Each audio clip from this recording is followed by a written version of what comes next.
Сәлем, менің құрметті оқушыларым, қалайсыздар? Індетке байланысты бізде қашықтықтан оқыту сабағы. Үйден шықпаңыздар, үйде болыңыздар, біз біргеміз. Бірінші біздің сабағымыз 3 тапсырма беріледі. Біріншісі дем, дыхание, екіншісі артикуляция, үшіншісі бізде дикция. Осы 3 тапсырманы үйде орындаймыз. Бірінші тапсырмамыз дем. Демді ішке аламыз, мұрынмен ровно түзу шығарамыз. Осыны небәрі 2 минут қайталаймыз. Ішке аламыз, шығарамыз, ішке аламыз, шығарамыз. 2 минутты жаттығу. Екіншісі бізде артикуляция. Яғни біздің әріпіміз, сөзіміз анық шығу үшін біз тілімізді екі жаққа айналдырамыз.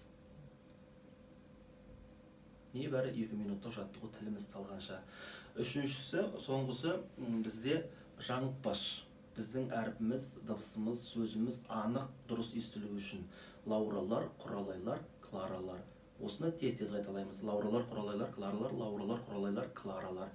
Келесі сабақта жүздескенше аман болайық, біз біргеміз.